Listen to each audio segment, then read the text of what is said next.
Hey guys, how's it going? Onage here. Welcome to round 4 of the F1 2016 career mode on the channel. As you can see on screen, our first engine power upgrade has been delivered. Hey, looks like you've got a bit of rivalry going on out there. This is good. Gets people talking about you. Just make sure you outperform them, okay? So remember last time round we wrecked our teammate Palmer as our rival, so we get a new rival here, Roman Grosjean. I actually think that that's the best rival they could pick at the moment. Hi, how are you? I'm just passing on your qualifying goals for this weekend. So I'm quite glad to get Grosjean as a rival. I think that's a realistic target as well. Qualify 16th or higher. Here we have a look at the R&D screen, and we're going to invest our first token, so to say, in our chassis. And that is for, what is it? For Catalonia. Welcome back to Sochi. We're about to be joining the action down in the pit lane as the cars get ready to embark on their qualifying runs. So straight to business and jumping into Q1. Straight away into the last few minutes of Q1 as well, the last 2 minutes I should say. And we're currently on the board with a 139.0 in P17, so there is definitely some time which we have to gain. But honestly, this track didn't go that well for me. I couldn't really find a nice flow. I think I was running 2-1 wings, so quite low downforce as well. I don't know if it's that, but I think it's a low downforce track anyway, so I don't know really what I could have changed, and it didn't really go necessarily well, but I still think that we can advance to Q2 with a reasonable lap here, because at 139.0 is definitely a lap I can still improve on. Obviously on the super soft tire as well. One thing which is good is that we are ahead of Grosjean, and obviously that is now our rival. Coming through the first sector here, missing the apex a lot there, going very deep. It's in fact quite a big mistake which I make on my qualifying lap, and it's not something we would like to see when we go into this right-hander. Have to be honest, and I have to say that there was a slight corner cut I think over there. It is a pretty big, you know, a pretty big point, so to say, around this track. Corner cutting, it's very easy to do, but me being me wants to stay professional at all times, and due to that I also don't want to, you know, cut corners. It can happen sometimes, of course, but definitely try to avoid it as much as possible, as we are in the middle of our lap now, 3.5 tenths up of the sector 2, so it's looking like, well, such a better lap so far, such an improvement compared to the 139.0 so far. I probably can improve in the final sector as well. Having said that, there is this annoying Sauber in front of us, who just doesn't want to get out of our way while we are on our qualifying lap. Highly annoying. I even have to overtake him here in the penultimate corner, and obviously it has lost us a lot of time, not only through that last corner, as I have to pick out of the steering wheel, otherwise I would have cut, but it was basically throughout the whole third sector. He was driving right in the middle of the racing line, and unfortunately I couldn't improve. A 138.8, a 138.7 would have gotten us into Q2. I think that would have been possible. But that damn Sauber, I mean, I have no idea what he was just doing. He was just right on the middle of the track, and yeah, I guess it cost us a little bit of time. Perhaps we could get into Q2 with without that Sauber. We would have gotten into Q2 without that Sauber. But that's also racing. Sometimes it doesn't go to plan. It's all about how you recover from it in a race. Hey, how are you? I have some information on the race goals you should keep in mind. As always, the race goals as well. They are right on the screen. They're nothing too serious, to be honest. So let's get cracking and get to the race. It's raining. Good afternoon from Sochi as we prepare to get underway for the Russian Grand Prix. The championship battle has some time to go yet, but still expect no quarter to be given here on this circuit that made its debut in 2014 and has already seen some classic racing. You qualified lower than we expected. See if you can make up some places off the start. So before the off, let's remind ourselves of yesterday's qualifying session with a look at the starting grid. Lewis Hamilton lines up on pole position, with Sebastian Vettel starting alongside. Looking down the rest of the grid, we have Raikkonen, Rosberg, Max Verstappen and Ricciardo, Bottas, Massa, Kvyat and Sergio Perez, Palmer, Hülkenberg, Carlos Sainz and Alonso, Gutierrez, Button, Renault and Marcus Ericsson, Grosjean and Harry Anto, Pascal Wehrlein and Felipe Nasser starts from the back of the grid. And with preparations almost complete, let's head down to the track. So not the qualifying we would have liked. However, it is raining, and that is something which I welcome, because that throws up a few opportunities for us in this race. Somehow I am starting from P13. I guess it's because of penalties or something like that. I promise that I did not discard the qualifying or anything like that. It was just lucky, I guess, that I start from P13, gaining a couple of positions, I guess.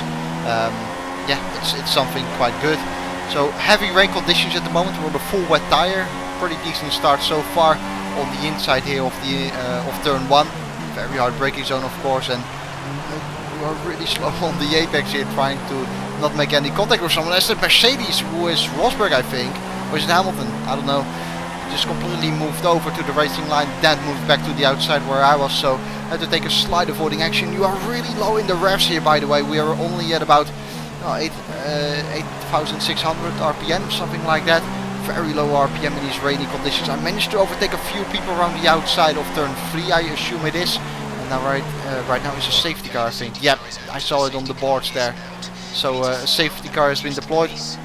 I saw it on the electronic boards there. You see him as well on the left hand side. There's one over here on the left hand side. Safety car SC. So there we go. After the first couple of bends already a safety car. Decent start though. I mean, we gained about 6-5 positions coming from P13 to P7. And look what happens now at the end of this lap. I mean, what is this? Everyone basically stops. Bottas, or that is Massa even. Massa overtakes me. He, you know, just stays in front of me, and I was like, wait, you took that position away from me, you know. So I overtake him back here, hoping that I don't get disqualified or whatever is going to happen. But that is really awkward what was happening there. There's someone in the pit as well. I think it's Kvyat. It is Kvyat, isn't it? Yep, it is Kvyat. So Kvyat has gone into the pit lane. That's another position, is it? No, it's not. Okay, that was a retirement, I guess. So Kvyat was the one who retired. That's probably why the safety car went out as well. And now the weather report. This is interesting, because we are going to get some light rain. And right now I was basically thrown with a choice we could make. We could either do no stops at all during this race and finish on the full wet tire, or we were going to do one stop where we switch to the intermediate. I know that towards the end of the race it's going to rain harder again, so maybe we will do wet, intermediate, wet, whereas you could also do no stops at all, so finish the race on this set of compound. However, I thought it would be a bit smarter to go for the intermediate, because there is quite a long period of the race where there is light rain. You saw it in the tire strategy screen, that there is quite a bit of light rain, and then I think at the end of the race or something like that it goes to heavy rain again. However, safety car has come in and we're about to go racing again. So P7, let's see if we can make up another couple of positions. I was quite comfortable in these rainy conditions. We saw it at the end of the race in China as well, which was the previous round, where we were basically matching the Mercedes of Lewis Hamilton in the rainy conditions. So I was having a lot of confidence, and talking about confidence, we have a lot of speed as well. 347 kilometers an hour in these rainy conditions, trying to slow the car down for turn 1 and make the move stick on Rosberg. Bit of an oversteer there, as we are side by side with Rosberg on the exit of turn 2. Now heading into turn 3, bit more oversteer there, as we had to clear some standing water. But I think we'll be able to take this position. Yes, we are. So up to P6, but immediately a major gap has started to form ahead of us to Ricciardo, because obviously all that battling with Rosberg and where we outbraked ourselves into turn 1 went deep, cost us a lot of time, but at least we got a position which was the target. By the way, in the race I'll be very careful, trying to make sure that I do not cut corners. It's something which I don't want to do. I highly prioritize this always, and sometimes people in the comment sections are like, you know, you're a bit too hardcore in that sense, you know, you shouldn't be so strict on yourself with the cutting. And some people like it, you know, that's the way it goes, of course. Some people will like it, some people won't, and that's absolutely fine. However, I myself enjoy it most when I try to drive cleanly and present the races to you guys, to the audience, in a clean fashion as well. So clean treatment to the AI, and also clean or a fair treatment to the track limits, of course. So that's something I'll be focusing on, especially around a track like this, as I make a bit of a mistake, to be honest. I cannot really find a nice flow just yet, but to be honest, it's the first lap of the safety cars coming, of course, as well, so need to get a little bit of a feel for it in these wet conditions. Rosberg almost overtook us, but we managed to get that position back. You can see in the bottom right of the screen I have got the intermediate tires ready as well, so I'm tempting to lean to a 1-stop or maybe even a 2-stop, but we are yet to see how that is going to unfold in terms of weather. But we should see some light rain. In fact, I think we're already seeing some light rain here. Yep, so currently it's right now light rain, and obviously it takes a little bit of time for the track conditions to be updated as well to the weather conditions. So it takes a little bit of time for some water to be clearing off the circuit and then be ready for inters. But we'll keep an eye out on that and try to make the right call here. However, I don't know a lot yet about weather driving, so I may as well just follow the AI when they come in. There we see it again, so heavy rain will be coming in 15 minutes time. I honestly didn't thought it would be worth enough to stay out from the full wet tire for another 15 minutes.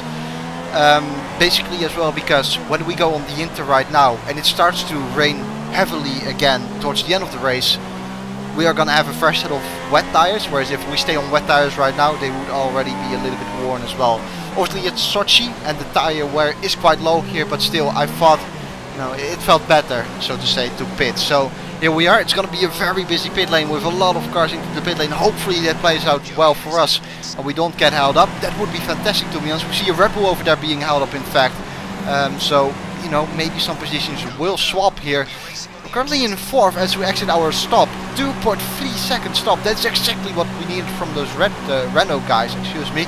So that is absolutely perfect, to be honest. And in fact, we exit the pit lane in 4th place as well. So a brilliant pit stop from the Renault guys. I guess we got a little bit lucky as well with the position of our pit box. I mean, when you are at the beginning of the pit lane, for example, there are a lot of cars coming into the pit lane and you may get held up, so we have some more oversteer there. But yeah, I guess a really good pit stop, and it moves us up to P4. And man, that opens up quite a few opportunities, doesn't it? However, you also have to be realistic. You know, we're in a Renault, and it will be tough to match those guys ahead of us. There will be a Mercedes, I think 2 Mercedes guys perhaps, and then Verstappen in P3. However, I'm gonna try my best. I mean, I still have China in my memory, like I said before, where the last stages of the race we were pretty much matching the Mercedes, even being quicker than the Mercedes in wet conditions. So I'm hoping to do something similar here. We'll see how it unfolds, obviously, and we'll definitely keep a close eye on that gap to Verstappen, which currently is... Oh, fail. I thought the second sector split would be there. It's over here, isn't it? Yes, it is. So now we get a gap. No? No, we don't. Okay. Never mind. Wow, what's going on? Is it here? Oh, it's here. Sorry. See, that's what happens when Sochi is a relatively new track on the calendar. 2.4, there we go. 2.4 to Verstappen. So that is something we'll keep an eye out. You saw that, by the way, a corner cut? I cut at the corner. The first corner in sector 3. But nicely keeping it in the lines here. And that's something you want to do, of course. I mean, as I said before, it can happen from time to time, a little cut, but you always want to keep it as clean as possible. Especially these last 2 corners here as well are quite easy to cut. The final corner, this one probably even more easy to cut than the penultimate one. 2.4 it was, 2.7 it is. Losing 3/10 in the final sector, that's not great. Skipping to the end of lap 7 though, coming across the line. It was 2.7, it is now 2.6. So a little bit of time gained there, 154.0 last time round. Skipping to the end of lap 8 now, we'll see what it is this time. It was 2.6 as we nailed the penultimate corner there, that looked beautiful. Final corner, yep, as well. I think I was right within the limits of cutting it. 53.6 and 2.5 to Verstappen, so getting about 1/10 per lap. But honestly, the efforts I had to put in order to gain just 1/10 was immense. I have to say right now that I was using a lot of my concentration, and it was really tough, to be honest. This is really what I like about racing. These chases, you are, or I was at least, so much on the limit every single lap, and I only gained like half a tenth sometimes, at max a tenth maybe, you know. So you're so on the limit, but still gaining so little time, and that encourages you to be on the limit for such a long time over the course of this race. I mean, we're skipping to lap 10 now, and as I said, it was so, tense. The intensity of concentration was so high, and I really had to try to do my best here. I'm not kidding, by the way, when I say that. I mean, I know when I have to say it, and I know when I don't have to say it. for this race, it was really true at this stage. I was really, trying the best I could, concentrating a lot, trying to do the best I could, and still the gap is 2.6 seconds. So in my Renault I can somewhat match the pace of Verstappen, but I want more, I want to be able to overtake him, and there was a lot of fuel being present as we have got there. There was a lot of fuel present in the fuel tank. So I knew that I could use a little bit of extra fuel. That's exactly what I did. You can see by the way here in its middle sector I'm in rich mixture. Something I wouldn't do if I didn't have any fuel to spare, so to say, of course. As I go to stand there, probably going to rich again for the straight. Yep. So going to stand there for the exit of for the previous corner. There we see it. We have 2.3 laps of fuel spare, and that is a lot. So we're trying to burn it up. I guess during the safety car period I put it in lean mixture, and thanks to that saved quite a bit of fuel, and that's why we have so much fuel. 2.42 for Verstappen now. We're starting to gain a little bit of time, and this was also the moment in the race, the stage in the race where I started to feel more comfortable. The tire wear was quite minimal, and I know that most likely we'll be fitting the full wet tire again for the end of the race. So I could basically push quite a bit, as Vettel has had a 153.1. So I said that the two Mercedes were probably leading. I made a mistake there because it is Vettel who is leading, and Mercedes behind him. So gained a bit of time again on Verstappen. It is now 2.3, and you are seeing that the confidence is starting to rise in my driving. That could also be something bad, by the way, because in these rainy conditions it's easy to be overconfident, and because of that you can make a mistake, you can cut corners, and you have to be careful for that. But so far, yeah, sometimes maybe I cut a corner, but I didn't really get a warning for it, so that's obviously quite good. Nailing the apex, that is beautiful, exactly how you want to take it. And a nice line for this long straight here, where you go up the gears up to 8th gear, of course. And then this next corner I was struggling quite a bit for the braking zone, to be honest. It's a little bit of a kink for this right-hander over here, this 90-degree right-hander. It's quite hard to get that one right, the braking I mean. I think it's quite a nice track layout.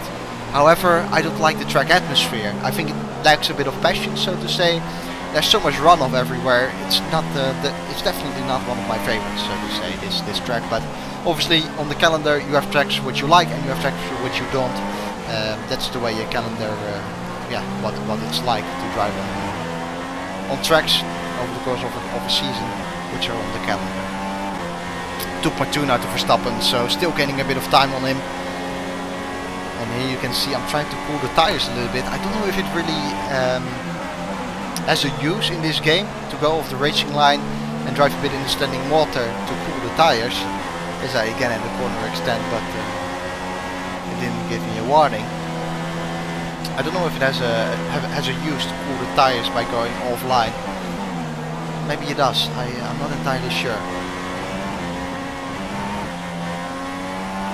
2.2 it was at the end of the first sector. Here is now 2.3, so Verstappen has gained a little 10 on us. This is exactly what I meant with being so much on the limit. I really didn't feel like I could do more than this at this stage.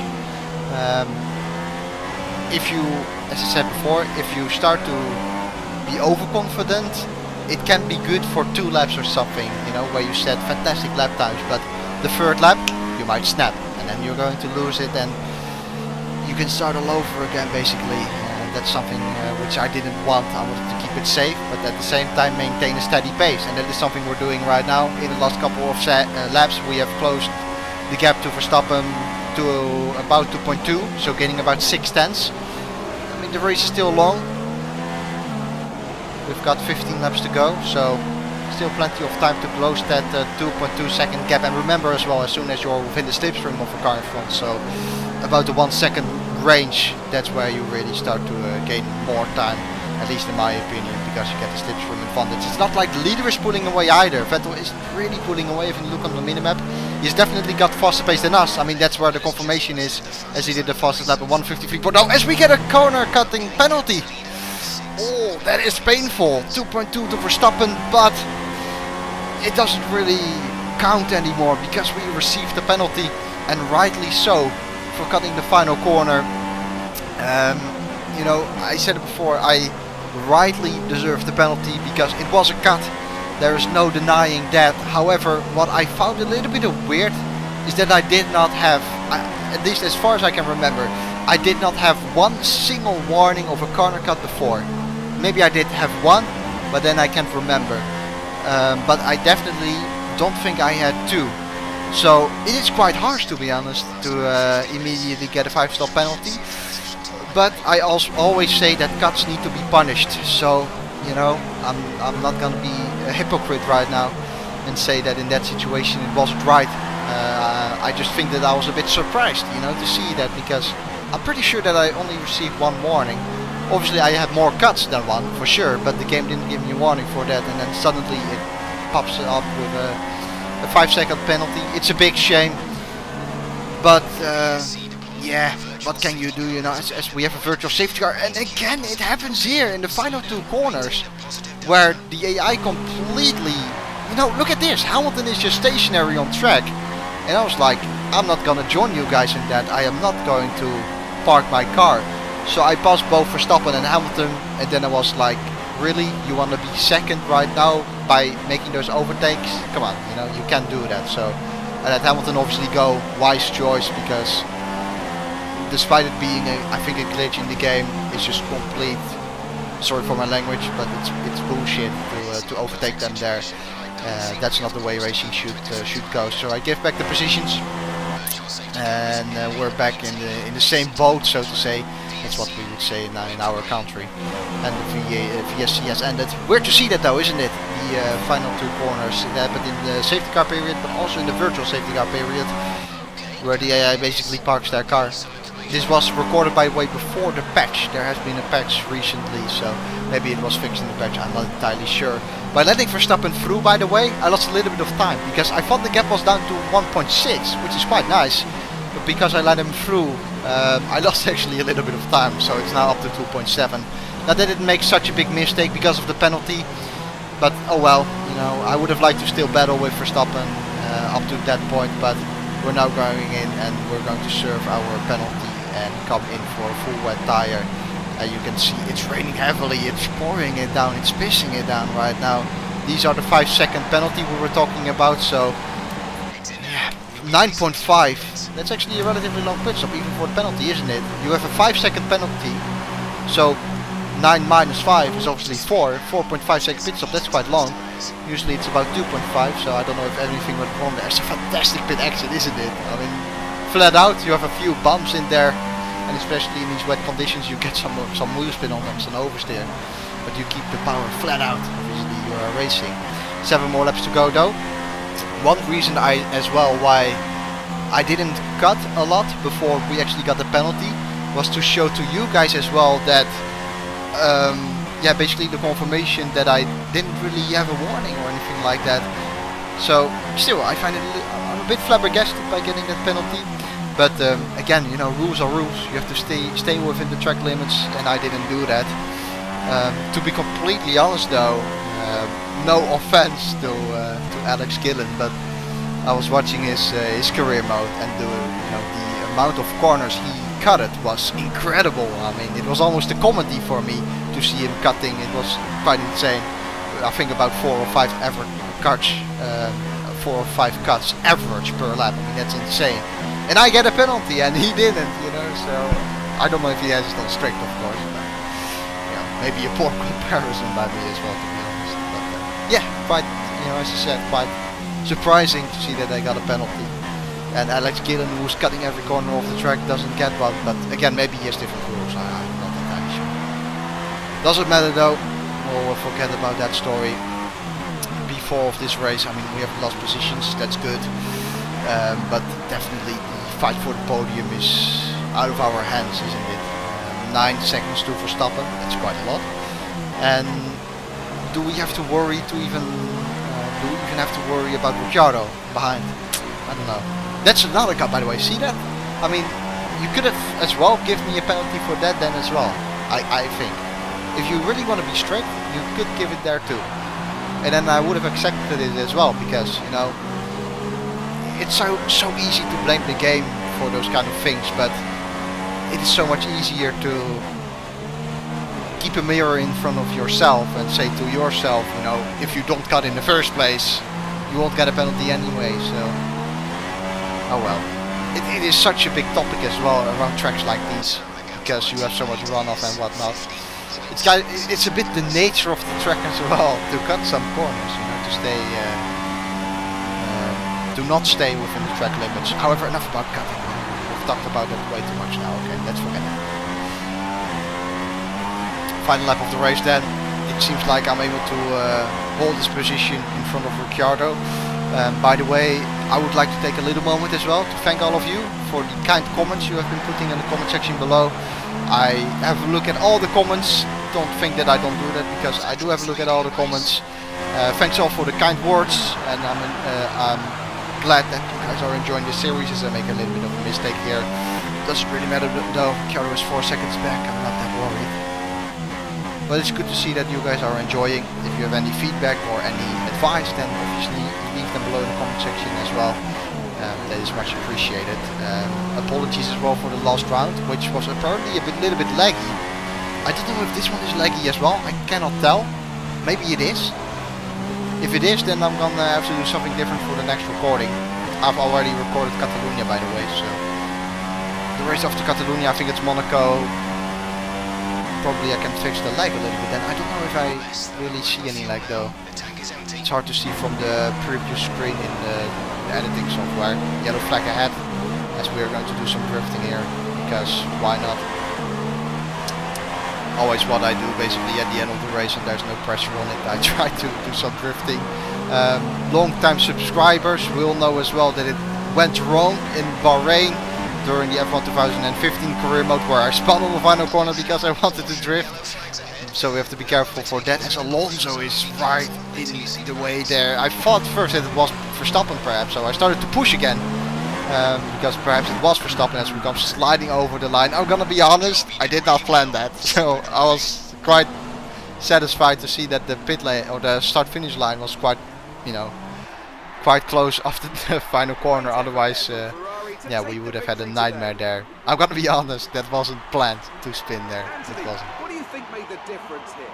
Well, keeping their tyre temperatures up in the tricky wet conditions was really important. There's not much grip out there at the best of times, and it's 10 times worse if you're out there on cold tyres. So the way they kept the rubber in its proper operating window was a huge advantage today.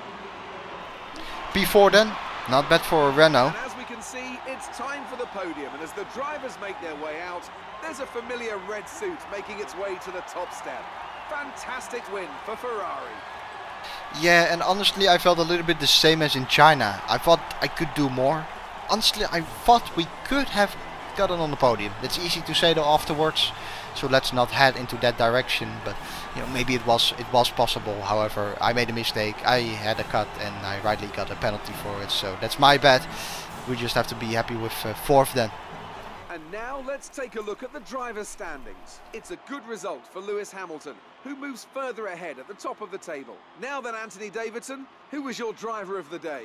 It's a difficult one, but I'll have to go for the Renault driver. There was a lot going on all down the field, but they were the only one who I really felt maximised their potential. And here's how things are shaping up in the Constructors' Championship. We saw a dip in form from the championship leaders today. Their lead has taken a significant blow. Another team that excelled today was Williams, who make further progress up the table. There'll be plenty more twists and turns to come this season. I hope you can join us at the next race to see just who will come out on top. Yep, and the next race will be around Catalonia, where we are going to get a chassis upgrade. And here we see the resource points we get right now, 216 in total. That's it though for the race, and we have a look at the rivalry update as well. Grosjean DNF'd, we had a solid P4, so we gained a lot of points on him. Not bad at all, beating him by 6 points. As I said, not bad at all. Driver position has been a little bit, you know, stabilized. Is a little bit stronger after the poor qualifying performance, and that is good news as well. We're right at the maximum of yeah, the career, what is it, job stability or whatever it is called, whatever. Could it be a promotion to first driver? I think it might be. You read the details. So after this race then, we got a contract offer as well, and will from now onwards be the first driver in the Renault team. So our teammate Palmer has been demoted to second driver, and that is nice, of course, already taking the lead of the team a little bit, probably because of good results. Thanks all for watching. If you have enjoyed the video, I would appreciate a like. Thanks all for your feedback and support. I highly appreciate it. Hope that you guys have enjoyed this episode as well. Thanks all for watching, and I hope you have a good day. Goodbye.